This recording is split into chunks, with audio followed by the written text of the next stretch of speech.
Hello everybody, we've got a new developer blog from the old school RuneScape team for Abyssal weapons. In their most recent developer blog for the Summer Slayer expansion, they mentioned two new weapons that will be dropped by the Abyssal Sire, the Abyssal Bludgeon and the Epistle Dagger. While the general idea of these weapons has gone down well, they've received a lot of feedback regarding the special attack. So if you want to watch my video on that developer blog, please click here. Last Friday they posted threads on Reddit and the forums asking for as much feedback as they can get their hands on for these weapons and special attacks. They've trawled through all of the feedback and have reworked the designs to be more fitting for old school. So let's start off with the Abyssal Bludgeon.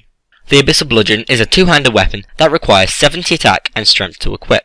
It has the following stats: a plus 102 crush attack and a plus 85 strength bonus. The Abyssal Bludgeon will only have one attack style that uses crush and trains strength, and of course hit points.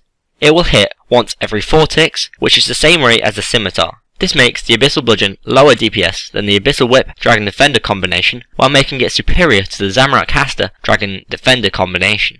The special attack of the Abyssal Bludgeon costs 50% special attack energy, and increases damage dealt by 0.3% for every prayer point that you're missing, meaning the more prayer points that you're missing, you'll deal a lot more damage.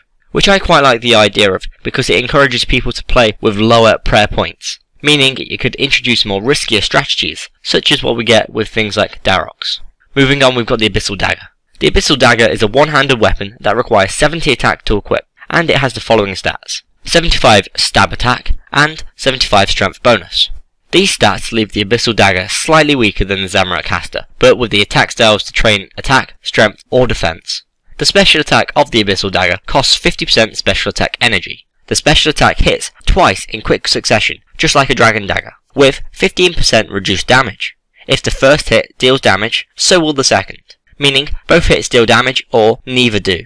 This special attack offers potential for some more big combos, while having a max hit lower than several other existing weapons. I quite like that special attack. It's very similar to the Dragon Dagger, and I think that 15% reduction in damage will help us not push over some kind of power barrier. So moving on and addressing some of the more popular suggestions. They've got a lot of special attack suggestions after asking for feedback last Friday, and they want to address some of these suggestions and explain why they opted for the ones they've chosen. So first of all, we've got hitting through defense or damage scaling with your opponent's defense level. Very simply, they avoided these special attacks as it seems backwards to punish an opponent for having a high defense level. Next, a gap closer. A suggestion that came up regularly was a special attack that teleports you from a distance to be right next to your target. While useful and fitting, considering the way that Abyssal Demons teleport around in combat, this special attack will potentially throw a spanner in the works of the combat triangle. Melee is currently the dominant combat style in old school.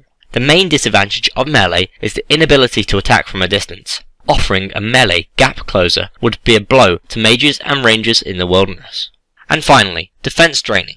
A fair number of people have been asking for a defense draining special attack. They're going to avoid this, as it would likely impact the price of the Bando's Godsword. And considering the Bando's Godsword special attack cost was recently reduced, if you're in need of a defense draining weapon, you've got a good option already.